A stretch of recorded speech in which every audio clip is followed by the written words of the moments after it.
जोहार दोस्तों, मैं उरांव सर आप लोगों को स्वागत करता हूं आज का झारखंड जीके क्लास में। आज का क्वेश्चन बहुत ही महत्वपूर्ण है जो आपके एग्जाम में 100% देखने को मिलेगा। तो समय को न गंवाते हुए चलिए पहला क्वेश्चन शुरू करते हैं। उससे पहले बता दें कि आज का जो क्लास है इसमें हम लोग झारखंड जीके का मिक्सअप क्वेश्चन देखने वाले हैं, अर्थात बहुत सारे चैप्टरों को मिलाकर एक ही साथ एक ही क्लास में करने वाले हैं। तो कुल मिलाकर आज का क्लास क्या है, बेहद खास है। तो बिल्कुल टाइम पास नहीं करना है, टाइम वेस्ट भी नहीं करना है, शुरू से लास्ट तक धैर्यपूर्वक देखना है। और आपको बता दें कि इतना सारा हम लोग क्लास कर रहे हैं तो आपको जो है क्लास से बाहर एक भी क्वेश्चन नहीं आएगा। बशर्ते आपको क्या है कि जो क्वेश्चन पूछा जाए उसको सही से याद करके जवाब देना है।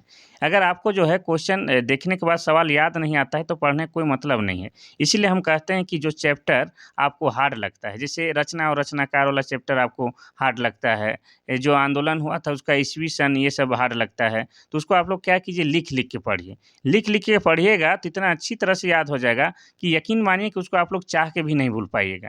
जैसे बिरसा मुंडा का जन्म कब हुआ है सब आपको याद हो गया है, तो उसको जो है उसी तरह बाकी सब डेट भी याद हो जाएगा। लेकिन आप लोग क्या कीजिए, लिख लिख के याद कीजिए। ठीक है, इतना कर लीजिएगा तो कोई दिक्कत नहीं है। आपका एग्ज़ाम बहुत करीब है, एकदम सीरियस होकर ईमानदारी से पढ़िए।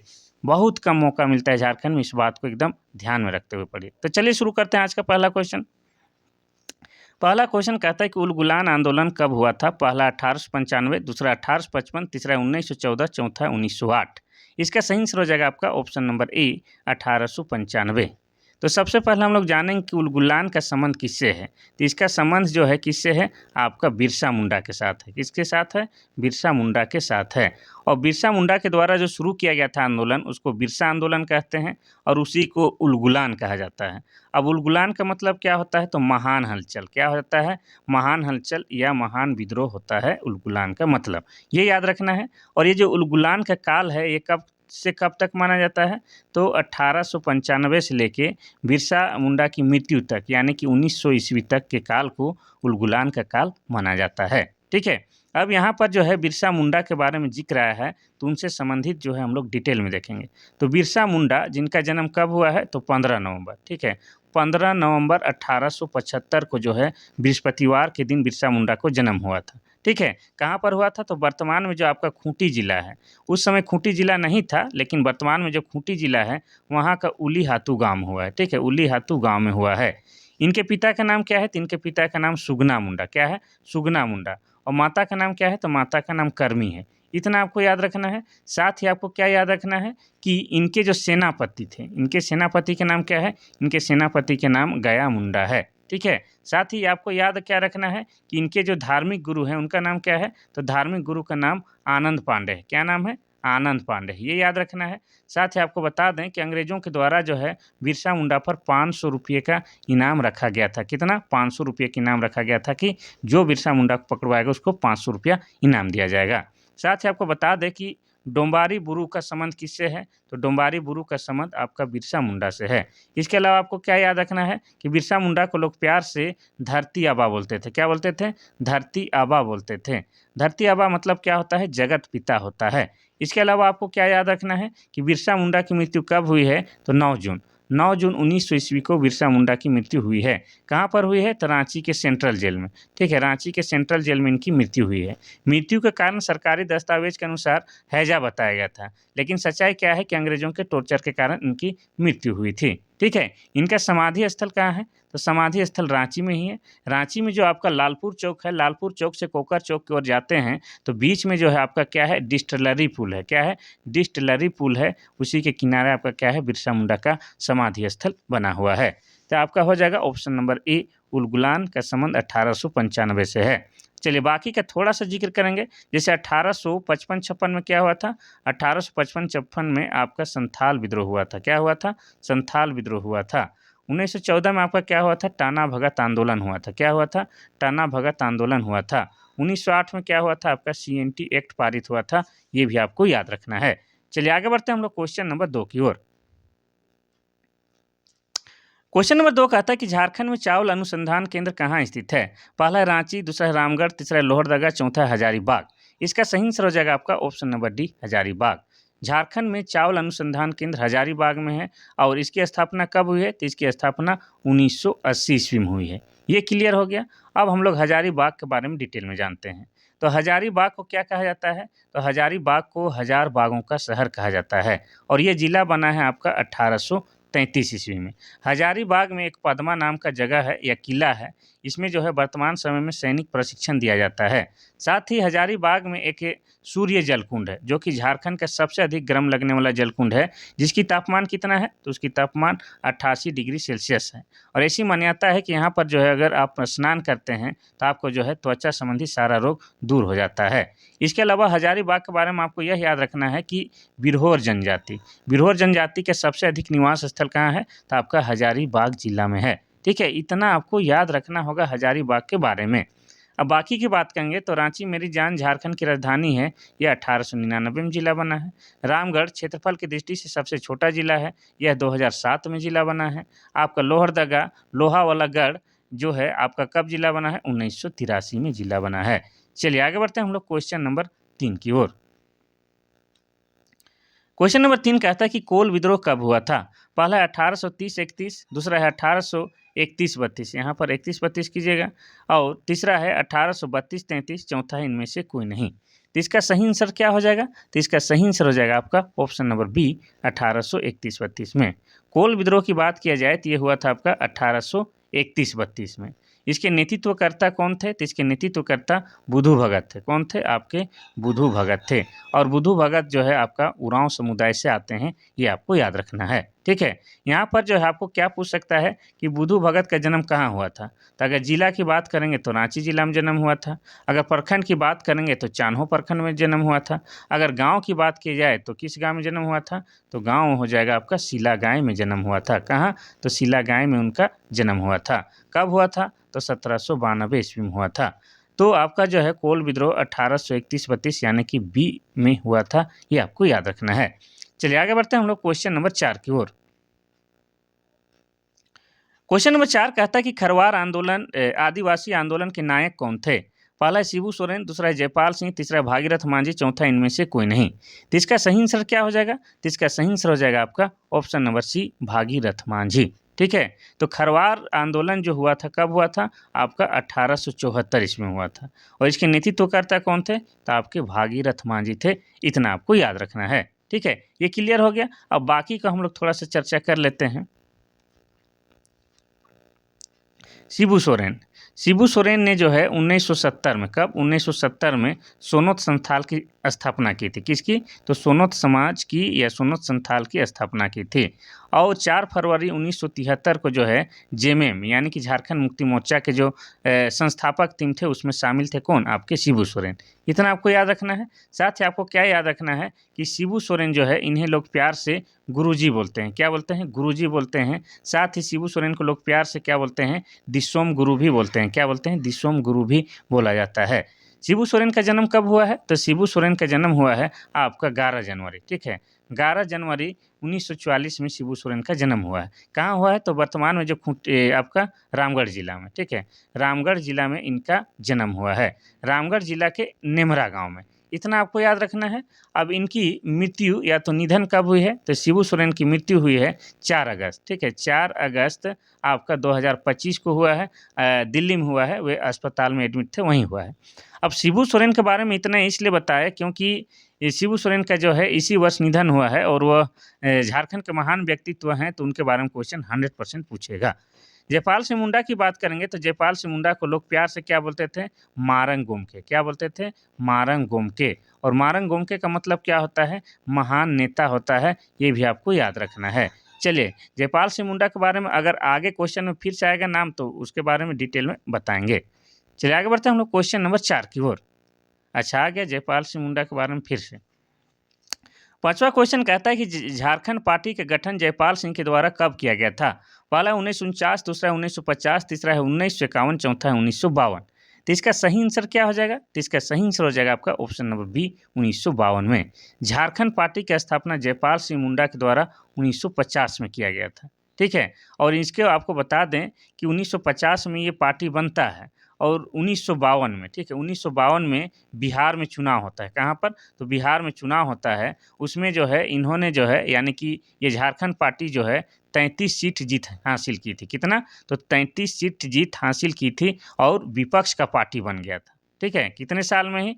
तो ये जो है 2 साल में ही इतना बड़ा पार्टी बन गया कि विपक्ष की भूमिका में आ गया। कौन? आपका झारखंड पार्टी। और झारखंड पार्टी का चुनाव चिन्ह क्या था? तो आपको बता दें मुर्गा छाप था। क्या था? मुर्गा छाप था, ये भी आपको याद रखना है। ठीक है? चलिए, हम लोग थोड़ा-सा जयपाल सिंह मुंडा के बारे में और जान लेते हैं। तो जयपाल सिंह मुंडा का जन्म हुआ था आपका 3 जनवरी। कब हुआ था? 3 जनवरी 1903 ईस्वी को हुआ था। कहाँ हुआ था? तो वर्तमान खूंटी जिला में हुआ था। खूंटी जिला के टकरा टोली गाँव में हुआ था। इतना आपको याद रखना है।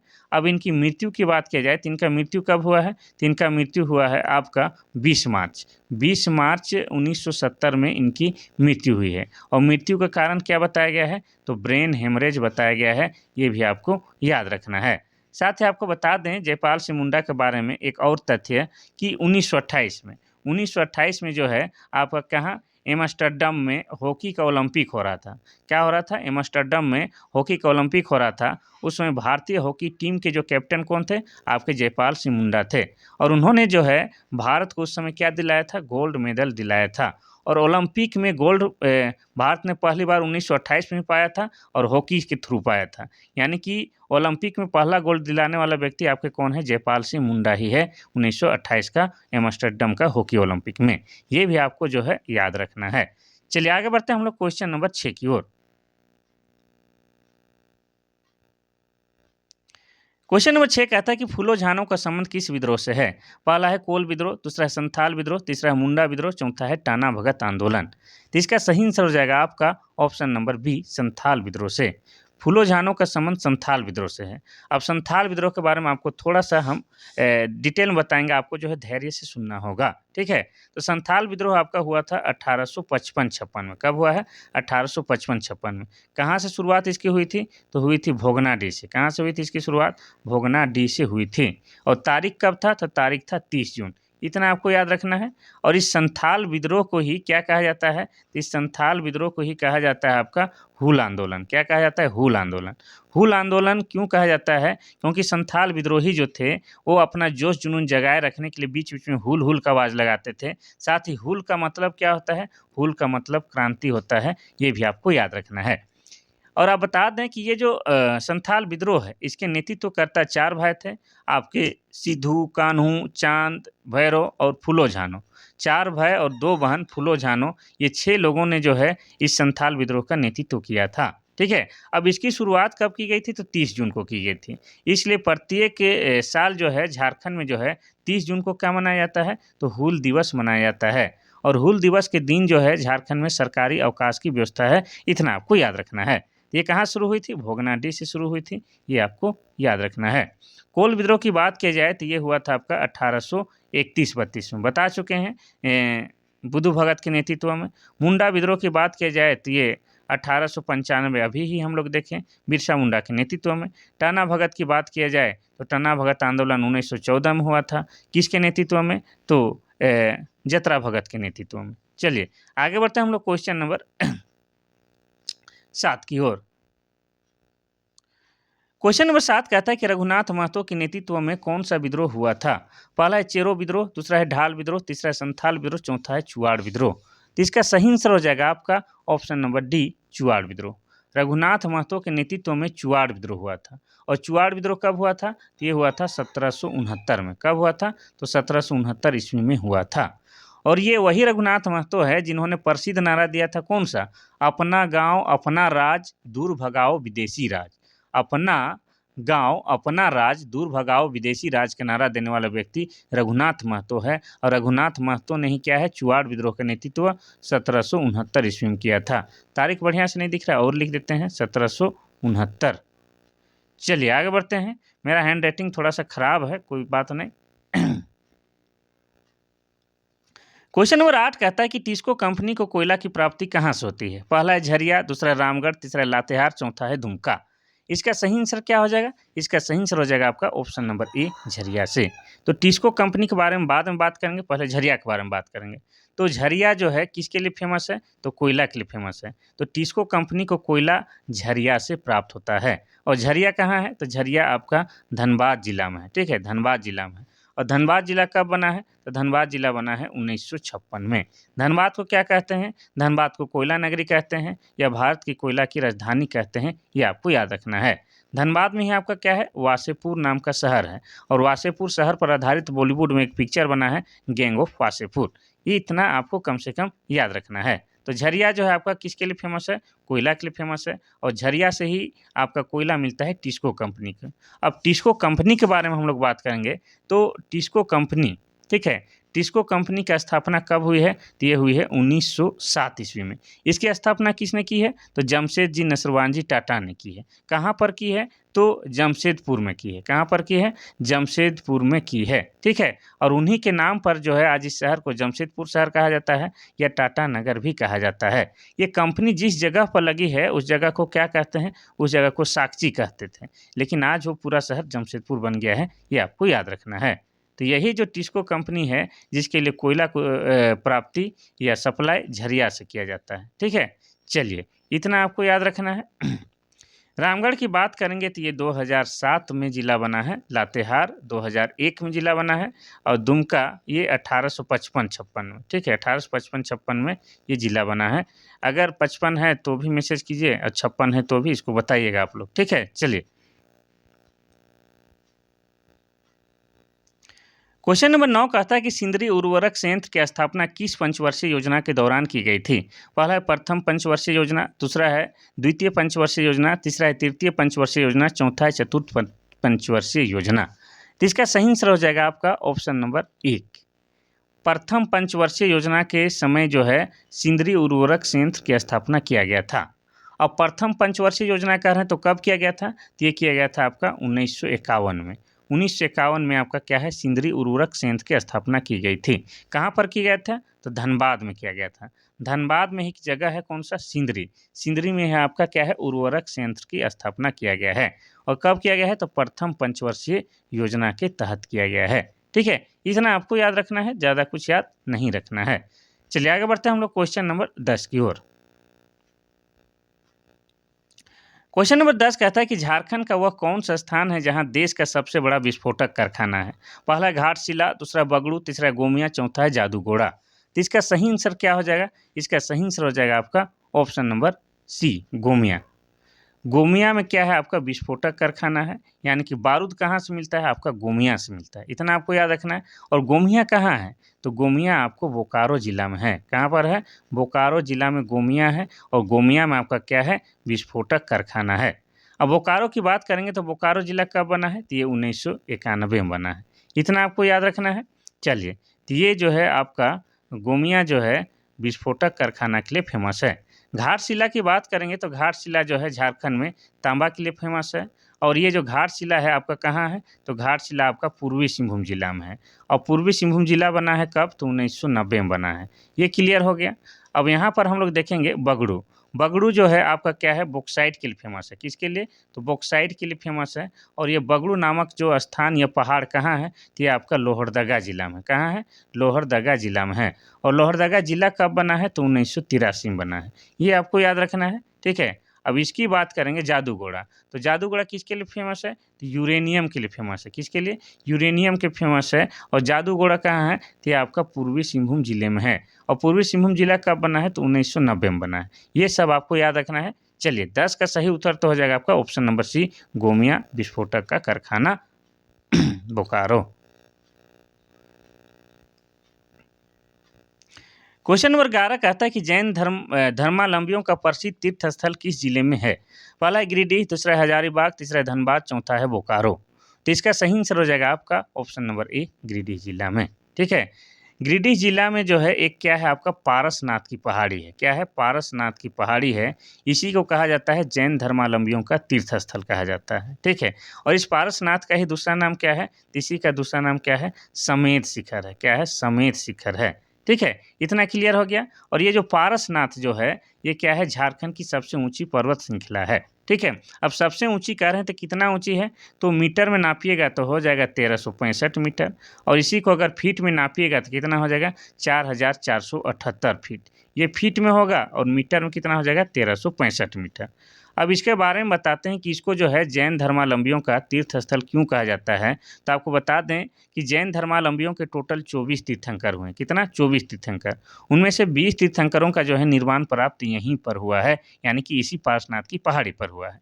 इनके जो 23वें तीर्थंकर हैं, जिनका नाम क्या था? पार्श्वनाथ था। क्या नाम था? पार्श्वनाथ था। और पार्श्वनाथ के नाम पर इस पहाड़ी के नाम पारसनाथ पहाड़ी पड़ा है। इतना आपको याद रखना है। इनमें से जो है एक तीर्थंकर तो आपके क्या है, झारखंड से भी थे। और कौन क्रम के? तो 10वें क्रम के तीर्थंकर जो थे आपके झारखंड से थे, जिनका नाम क्या था? तो उनका नाम शीतलनाथ था। क्या नाम था? शीतलनाथ था। और ये जो है चतरा जिले के थे। और चतरा भी कहाँ? तो चतरा के इटखोरी के थे। इतना कम से कम आपको याद रखना है। ठीक है। तो जैन धर्मावलंबियों का प्रसिद्ध तीर्थ स्थल पार्श्वनाथ है। और कहाँ पर है? तो ये आपका गिरिडीह जिला में है। ठीक है, कहाँ पर है? गिरिडीह जिला में। अब गिरिडीह जिला की बात करेंगे तो ये जिला बना है कब? तो ये बना है दिसंबर, यानी कि 4 दिसंबर 1972 में गिरिडीह जिला बना है। ठीक है, चलिए आगे बढ़ते हैं हम लोग क्वेश्चन नंबर 12 की ओर। क्वेश्चन नंबर 12 कहता है कि राज्य के महाधिवक्ता की नियुक्ति कौन करता है? पहला है राष्ट्रपति, दूसरा है प्रधानमंत्री, तीसरा है मुख्यमंत्री, चौथा है राज्यपाल। इसका सही आंसर क्या हो जाएगा? तो इसका सही आंसर हो जाएगा आपका ऑप्शन नंबर डी, राज्यपाल। राज्यपाल के द्वारा जो है राज्य के महाधिवक्ता की नियुक्ति की जाती है। तो यहाँ पर हम लोग थोड़ा सा डिटेल में देखेंगे कि ये, क्योंककि ये क्वेश्चन जो है हम लोग थोड़ा सा आज नया देख रहे हैं, बहुत दिन बाद इस प्रकार का क्वेश्चन आया है। तो देखिए, अनुच्छेद 165 के तहत जो है, 165 लिखना है, अनुच्छेद 165 के तहत जो है किसी भी राज्य में महाधिवक्ता की नियुक्ति की जाती है। और किसके सहायता से की जाती है? तो राज्यपाल इसकी नियुक्ति करता है अनुच्छेद 165 के तहत। अगर पूछा जाए कि झारखंड में जो प्रथम महाधिवक्ता थे उनका नाम क्या है? तो उनका नाम है मंगलमय बनर्जी। क्या नाम है? तो मंगलमय बनर्जी उनका नाम है। ठीक है, झारखंड के प्रथम महाधिवक्ता का नाम मंगलमय बनर्जी है। लेकिन आपसे ये भी तो पूछ सकता है कि झारखंड के वर्तमान महाधिवक्ता कौन है? तो उनका नाम क्या है? तो उनका नाम है राजीव रंजन। क्या नाम है उनका? राजीव रंजन। झारखंड के वर्तमान महाधिवक्ता राजीव रंजन है। इतना आपको याद रखना है। अब यहाँ पर हम लोगों ने कहा कि भाई महाधिवक्ता की नियुक्ति राज्यपाल करता है, तो राज्यपाल के बारे में भी देख लेते हैं। तो झारखंड के राज्यपाल का नाम क्या है? तो झारखंड के राज्यपाल का नाम संतोष कुमार गंगवार है। क्या है? संतोष कुमार गंगवार है। ये आपको याद रखना है। अब मुख्यमंत्री की बात करेंगे तो झारखंड के मुख्यमंत्री कौन है? आपके हेमंत सोरेन है। कौन है? हेमंत सोरेन है। और हेमंत सोरेन जो है किस राजनीतिक पार्टी से हैं? तो जेएमएम से हैं, अर्थात झारखंड मुक्ति मोर्चा से हैं। प्रधानमंत्री की बात करें तो प्रधानमंत्री का नाम क्या है? नरेंद्र मोदी। और नरेंद्र मोदी किस राजनीतिक पार्टी से हैं? तो बीजेपी, यानी कि भारतीय जनता पार्टी से हैं। राष्ट्रपति की बात करेंगे तो उनका नाम क्या है? द्रौपदी मुर्मू है। क्या नाम है? द्रौपदी मुर्मू है। ठीक है, कहाँ की रहने वाली है? तो ये है आपकी उड़ीसा की मयूरभंज की रायरंग की रहने वाली है। ठीक है, तो राज्यपाल के द्वारा महाधिवक्ता की नियुक्ति अनुच्छेद 165 के तहत किया जाता है। और झारखंड के प्रथम महाधिवक्ता मंगलमय बनर्जी और झारखंड के वर्तमान महाधिवक्ता आपके राजीव रंजन हैं। ठीक है, चलिए आगे बढ़ते हैं हम लोग क्वेश्चन नंबर 13 की ओर। क्वेश्चन नंबर 13 कहता है कि तेतुलिया गर्म जलकुंड किस जिले में है? पहला है हजारीबाग, दूसरा है धनबाद, तीसरा है लातेहार, चौथा है गढ़वा। इसका सही आंसर हो जाएगा आपका क्या? ऑप्शन नंबर बी, धनबाद में। तेतुलिया गर्म जलकुंड की बात की जाए तो ये आपका धनबाद जिले में है। ठीक है, और धनबाद के बारे में आपको बता चुके हैं कि धनबाद जिला बना है 1956 में। हजारीबाग, हजार बागों का शहर, ये जिला बना है 1833 में। लातेहार जो है ये जिला बना है 4 अप्रैल 2001 में। गढ़वा जिला बना है 1991 में। ठीक है, इतना आपको याद रखना है। चलिए आगे बढ़ते हैं हम लोग क्वेश्चन नंबर 14 की ओर। क्वेश्चन नंबर 14 कहता है कि राज्य मंत्री परिषद व्यक्तिगत रूप से किसके प्रति उत्तरदायी हैं? पहला है राज्यपाल, दूसरा है विधानसभा, तीसरा राष्ट्रपति, चौथा है मुख्यमंत्री। तो इसका सही आंसर क्या हो जाएगा? तो इसका सही आंसर हो जाएगा आपका ऑप्शन नंबर ए, राज्यपाल। तो राज्य मंत्री परिषद व्यक्तिगत रूप से बोल रहा है तो किसके प्रति उत्तरदायी होते हैं? राज्यपाल के प्रति उत्तरदायी होते हैं। ठीक है, लेकिन अगर सामूहिक रूप से बोला जाए, सामूहिक रूप से, तो सामूहिक रूप से किसके प्रति जिम्मेवारी है? तो विधानसभा। सामूहिक रूप से जो है विधानसभा के प्रति उत्तरदायी हैं और व्यक्तिगत रूप से राज्यपाल के प्रति उत्तरदायी हैं। इतना आपको याद रखना है। ठीक है, कोई दिक्कत नहीं।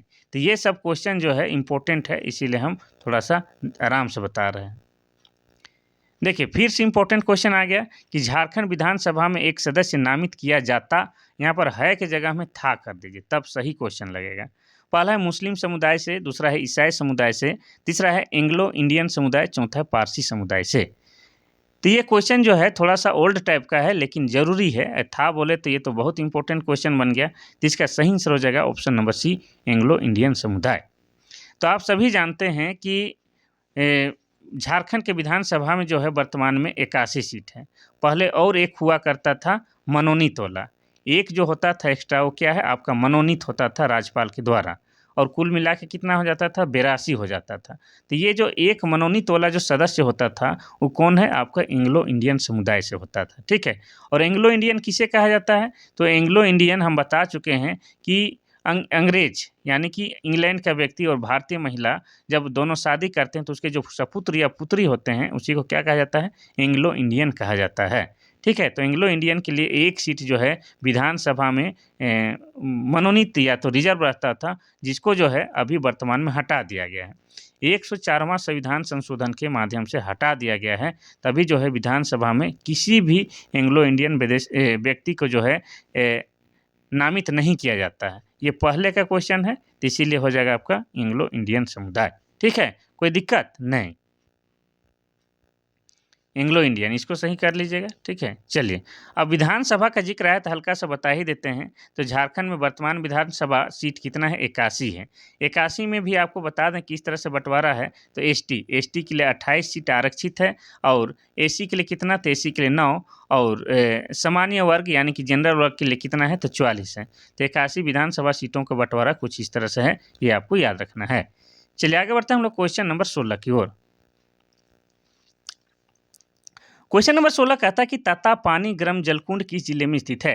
पहला है पलामू, दूसरा है गढ़वा, तीसरा है रांची, चौथा है लातेहार। इसका सही आंसर क्या हो जाएगा, तो इसका सही आंसर हो जाएगा आपका ऑप्शन नंबर डी, लातेहार में। तातापानी गर्म जलकुंड आपका लातेहार जिला में है, और लातेहार जिला बना है आपका कब, तो 4 अप्रैल, ठीक है, 4 अप्रैल 2001 ईस्वी को लातेहार जिला बना है। और लातेहार जो है बहुत सारे चीज़ों के लिए फेमस है, जैसे आपका जो है बूढ़ा पहाड़। बूढ़ा पहाड़ कहाँ है, तो बूढ़ा पहाड़ आपका लातेहार जिला में है। अब बूढ़ा पहाड़ क्यों चर्चा में रहता है, तो अति नक्सलवाद वाला क्षेत्र है आपका बूढ़ा पहाड़, जहाँ पर अब जो है नक्सलवाद कम हो रहा है, इसीलिए चर्चा में भी है। तो बूढ़ा पहाड़ आपका लातेहार जिला में है। इसके अलावा आपको बता दें कि यहाँ पर जो है आपका क्या है, नेत्रहाट की पहाड़ी आपका कहाँ है, तो आपका लातेहार जिला में है। इसके अलावा आपको बता दें कि लोध जलप्रपात कहाँ है, तो ये भी आपका लातेहार जिला में है। इसके अलावा घाघरी जलप्रपात कहाँ है, तो ये भी आपका लातेहार जिला में है। इसके अलावा आपको बता दें कि मिर्चैया जलप्रपात कहाँ है, तो ये भी आपका लातेहार जिला ही हो जाएगा, ठीक है। तो लातेहार जो है बहुत सारे चीज़ों के लिए फेमस है। इसके अलावा बेतला राष्ट्रीय पार्क भी कहाँ है, तो आपका लातेहार जिला में ही है। चलिए क्वेश्चन नंबर 17 कहता है कि हजारीबाग और कोडरमा के अभ्रक पट्टी वाले क्षेत्र में किस प्रकार की मिट्टी पाई जाती है। पहला है काली मिट्टी, दूसरा है जलोढ़ मिट्टी, तीसरा है अभ्रक मूलक मिट्टी, चौथा है लाल मिट्टी। तो इसका सही आंसर हो जाएगा आपका ऑप्शन नंबर सी, अभ्रक मूलक मिट्टी। थोड़ा सा हम लोग जो है मिट्टी के बारे में बातचीत करते हैं, फिर हम लोग हजारीबाग और कोडरमा के बारे में भी बात करेंगे। तो झारखंड में जो है मुख्य रूप से जो है आपका क्या है, 6 प्रकार की मिट्टी पाई जाती है। कितने, तो झारखंड में मुख्य रूप से 6 प्रकार की मिट्टी पाई जाती है, जिसमें जो है आपका लाल मिट्टी सबसे प्रमुख है। अब सबसे प्रमुख क्यों कह रहे हैं, तो झारखंड का जितना भू-भाग है उसका जो है लगभग 90% भू-भाग में जो है आपका लाल मिट्टी पाया जाता है। और लाल मिट्टी जो है उपजाऊ नहीं है, यानी कि बंजर किस्म की मिट्टी है, यानी कि अनउपजाऊ मिट्टी है, ये भी आपको याद रखना है। तो लाल मिट्टी जो है झारखंड के भूभाग के 90% एरिया में बिखरा हुआ है, इसीलिए सर्वप्रमुख मिट्टी है, ठीक है, इतना आपको याद रखना है। अब यहाँ पर जो है हम लोगों ने कहा कि हजारीबाग और कोडरमा में अभ्रक मूलक मिट्टी पाया जाता है। ऐसा इसलिए है क्योंकि हजारीबाग, कोडरमा और इसके अलावा गिरिडीह जिला, ये झारखंड के 3 प्रमुख जिला हैं जहाँ से आपको क्या है, अभ्रक प्राप्त होते हैं। और जिस क्षेत्र में अभ्रक मिलता है उस क्षेत्र में जो है अभ्रक मूलक मिट्टी भी मिलेगा।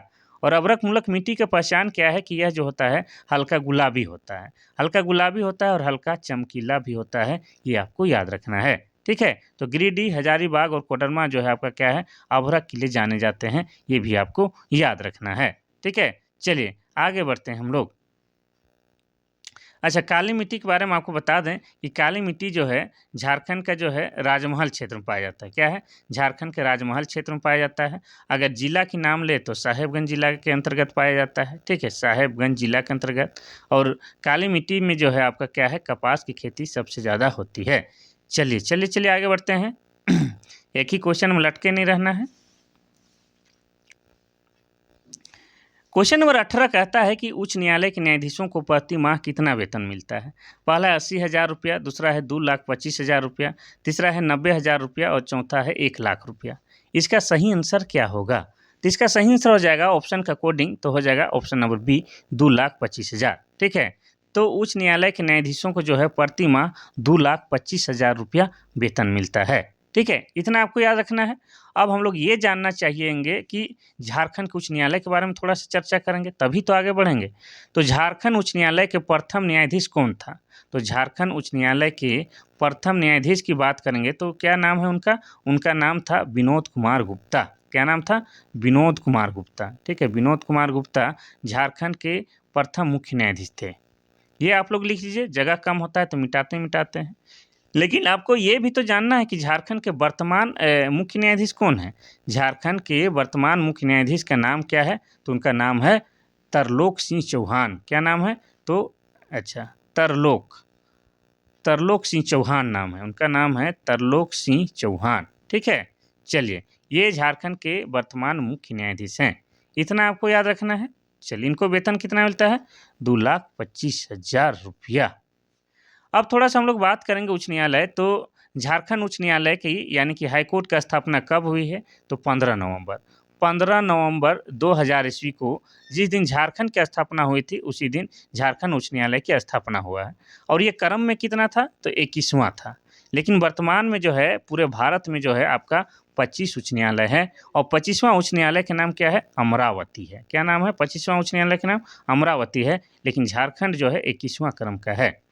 अब आप लोग ये भी जानना चाहिएगा कि झारखंड का उच्च न्यायालय कहाँ है? तो ये आपका रांची जिला में है। ठीक है, रांची जिला में भी ये जो है पहले डोरंडाम हुआ करता था। कहाँ? डोरंडाम हुआ करता था, लेकिन वर्तमान में यह जो है आपका धुरुआ में शिफ्ट हो गया है। ठीक है, इतना कम से कम आपको याद रखना है, फिर आगे बढ़ना है।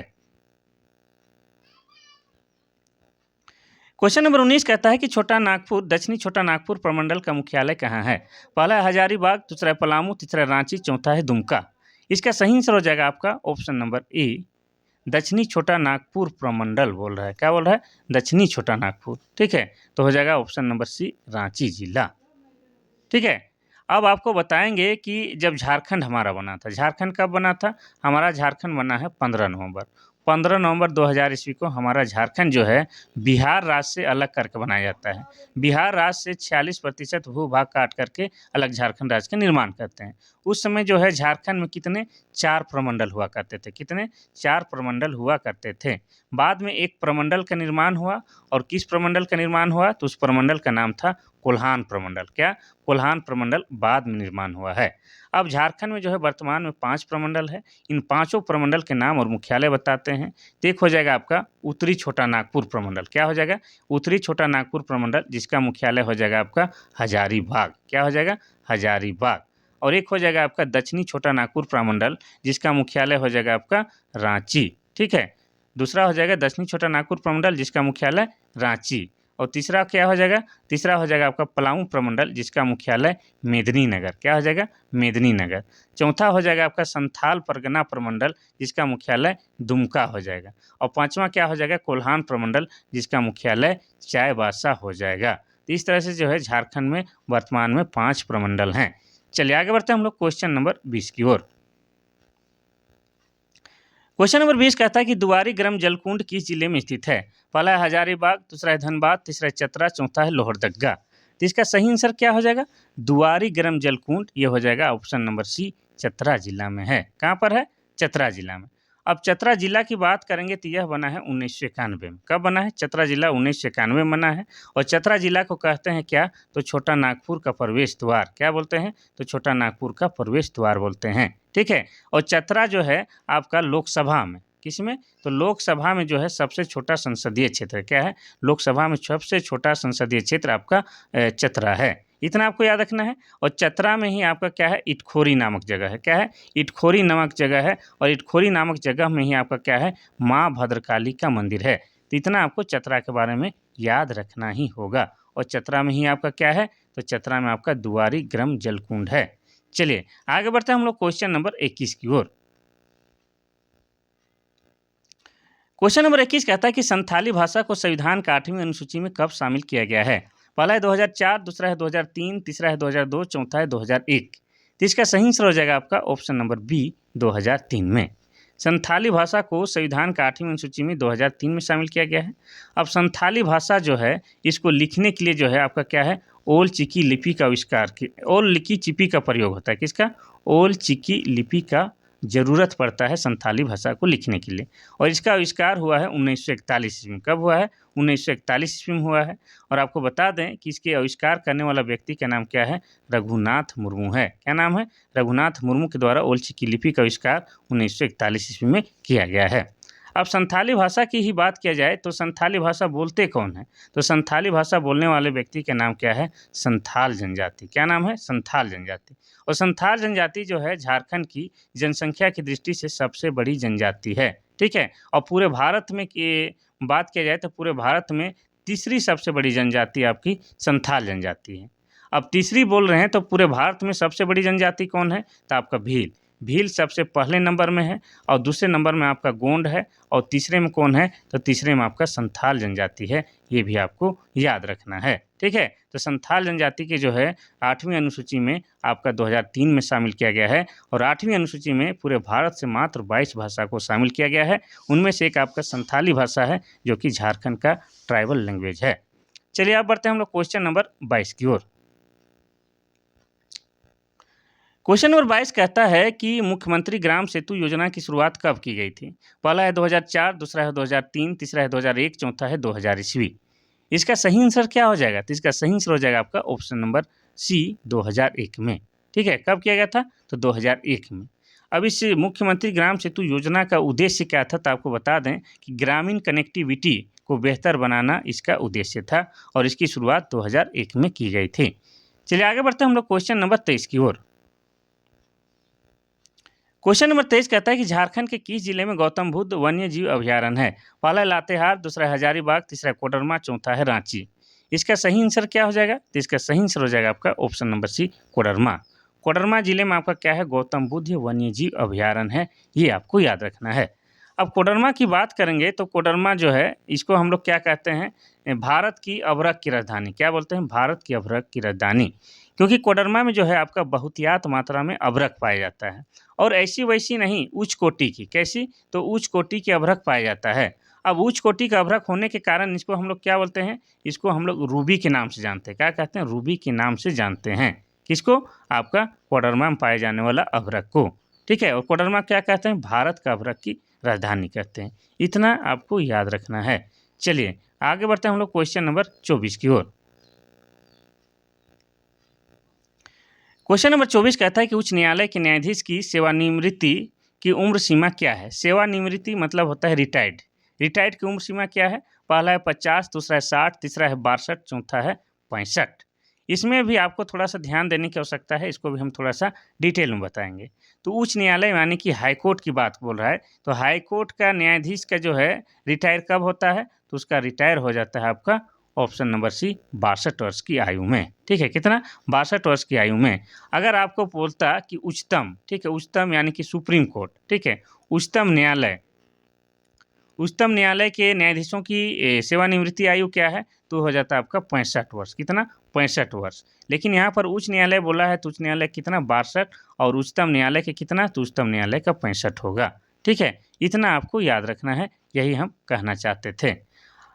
अब इसमें जो है आपको और क्या जानना चाहिए तो आपको बता दें कि आपको ये जानना बहुत ज़रूरी है कि अभी वर्तमान में भारत देश का जो है मुख्य न्यायाधीश कौन है? भारत देश का मुख्य न्यायाधीश कौन है? तो उनका नाम क्या है? उनका नाम सूर्यकांत है। क्या नाम है उनका? सूर्यकांत है। और इनकी नियुक्ति कब हुई है? तो ये जो है झारखंड के आपके क्या हैं? 53वें, झारखंड के 53वें मुख्य न्यायाधीश बने हैं झारखंड बोल रहे हैं कि भारत बोल दिए? ये भारत का है, ठीक है। अगर बोलने में गड़बड़ाए होंगे तो माफ़ कीजिएगा। ये भारत के जो है प्रमुख उच्च न्यायाधीश जो हैं कौन है? सूर्यकांत हैं और ये 53वें क्रम के हैं। और इनकी नियुक्ति कब हुई? तो इनकी नियुक्ति हुई है आपका 24 नवंबर, ठीक है। 24 नवंबर 2025 को इनकी नियुक्ति हुई है, ठीक है। 53वें क्रम के हैं और कौन है? आपके सूर्यकांत हैं। उच्चतम न्यायालय की बात किए हैं, ठीक है। चलिए, क्या कि बोलते बोलते समझ में आते झारखंड कह रहे हैं कि भारत बोल रहे हैं। क्वेश्चन नंबर 25 कहता है कि रांची में कैथोलिक गिरजाघर की स्थापना कब हुई थी? पहला 1909, दूसरा 1911, तीसरा 1913, चौथा 1915। तो इसका सही आंसर हो जाएगा आपका ऑप्शन नंबर ए 1911। तो रांची में कैथोलिक गिरजाघर की स्थापना की बात किया जाए तो 1909 ईस्वी में किया गया था, ठीक है। और ये कहाँ पर है? तो रांची का मेन रोड में। मेन रोड में आप लोग गए होंगे तो एक जो है चर्च दिखाई देगा।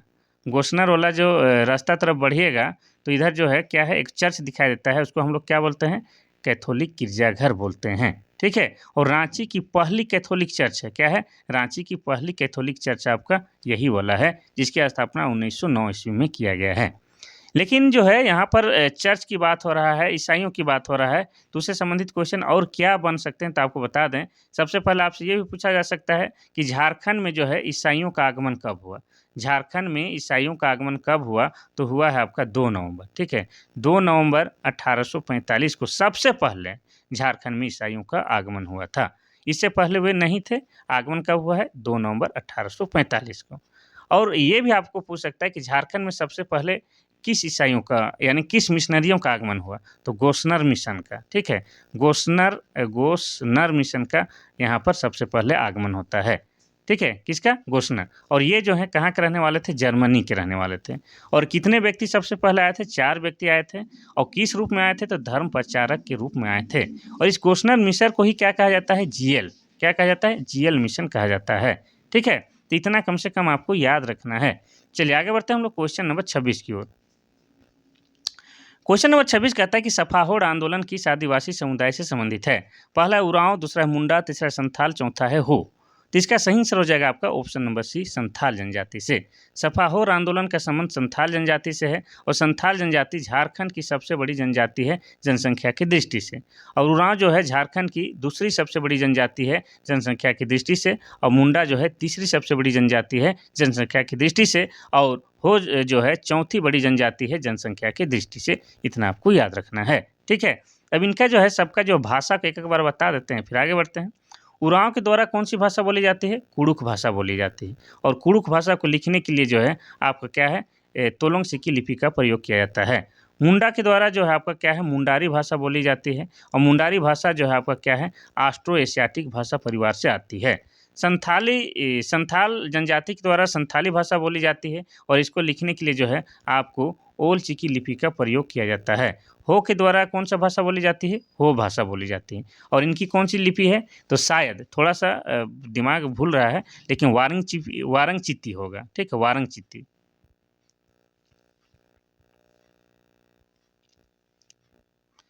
क्वेश्चन नंबर 27 कहता है कि निम्नलिखित में से कौन आदिम जनजाति है? पहला है कंवर, दूसरा है कोड़ा, तीसरा है करमाली, चौथा है महली।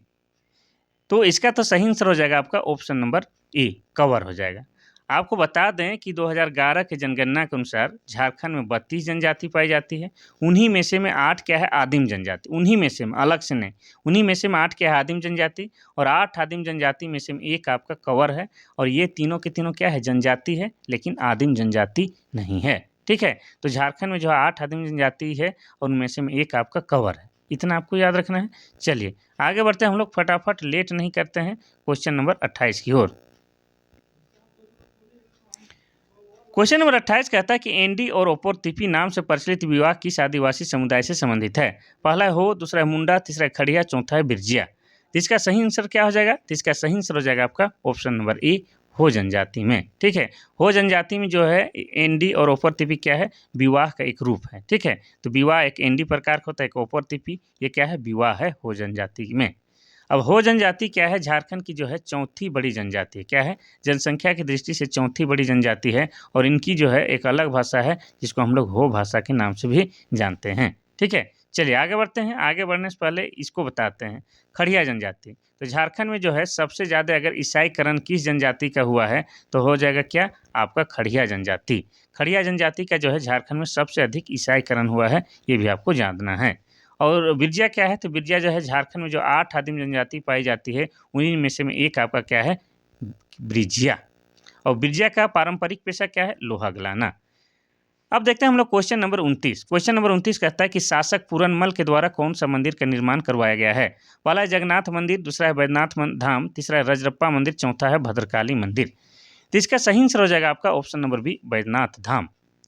तो आपको बता दें कि ये जो बैद्यनाथ धाम है इसका निर्माण राजा पूरनमल के द्वारा करवाया गया है। और ये जो बैद्यनाथ धाम है कहाँ है, आपका देवघर जिला में है। और देवघर जिला बना है 1983 ईस्वी में। और ये जो मंदिर है यहाँ पर जो है भगवान शिव का मंदिर है। किसका है, भगवान शिव का मंदिर है। और यहाँ पर जो है प्रत्येक साल जो है आपका सावन के महीने में क्या लगता है, पूरे 1 महीने के लिए श्रावणी मेला लगता है। और ख़ास बात यह है कि सभी श्रद्धालु जो कि लाखों में आते हैं एक ही प्रकार का वस्त्र धारण करके आते हैं, ये भी एक बहुत ही खास बात है।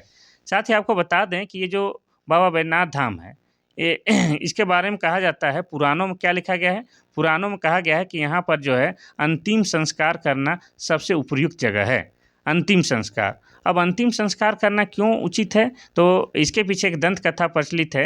ऐसा मान्यता है कि महादेव शिव जो हैं, हमारे शिव हैं जो अपनी पत्नी पार्वती जो कि माँ सती का ही एक रूप है, उनके हृदय का अंतिम संस्कार यहीं पर किए थे। इसीलिए यहाँ पर जो है पुराने के अनुसार कहा जाता है कि अंतिम संस्कार के लिए बढ़िया जगह है। और ये जो है आपका बैद्यनाथ धाम जो है क्या है, यहाँ पर जो है शक्तिपीठ और ज्योतिर्लिंग दोनों ही एक हैं, माने दोनों ही एक साथ हैं। और ये यहाँ पर जो ज्योतिर्लिंग है यहाँ पर जो लिंग है वो क्या है, आपका मनोकामना लिंग है। क्या है, मनोकामना लिंग है। इसीलिए ऐसा कहा जाता है कि यहाँ पर आप जो भी मनोकामना मांगेगा वो पूर्ण हो जाएगा। ठीक है, चलिए बाकी विकल्प का भी हल्का हल्का से जिक्र करते हैं, फिर आगे बढ़ते हैं। जगन्नाथ मंदिर आपका कहाँ है, रांची जिला में है। रांची जिला में भी कहाँ, तो रांची के धुरुआ में स्थित है। और ये जो जगन्नाथ मंदिर है इसका निर्माण 1691 में किया गया है। किनके द्वारा, तो राजा एनी शाह के द्वारा इसका निर्माण करवाया गया है। और यहाँ पर जो है प्रत्येक साल क्या है, आपका रथ मेला का आयोजन किया जाता है। जैसे कि उड़ीसा के पुरी में जो रथ मेला होता है उसी प्रकार यहाँ भी किया जाता है। ठीक है, चलिए आगे बढ़ते हैं हम लोग। रजरप्पा मंदिर की बात करेंगे तो ये आपका कहाँ है, आपका रामगढ़ जिला में है। और रामगढ़ जिला बना है 2007 में। ठीक है, और रजरप्पा मंदिर की बात करेंगे तो यहाँ पर माँ काली का सिर कटा हुआ मंदिर है, यानी कि माँ छिन्नमस्तिका का मंदिर है। और यह जो है आपका भैरवी और दामोदर नदी के संगम में स्थित है। इतना आपको याद रखना है। अगर बात करेंगे भद्रकाली मंदिर का तो ये कहाँ है, आपका चतरा जिला में। और चतरा जिला 1991 में बना है। और ये जो भद्रकाली मंदिर है ये आपका चतरा में ही है, और क्या बताएं। ठीक है, चलिए आगे बढ़ते हैं हम लोग क्वेश्चन नंबर 30 की ओर और आज के आखिरी क्वेश्चन की ओर।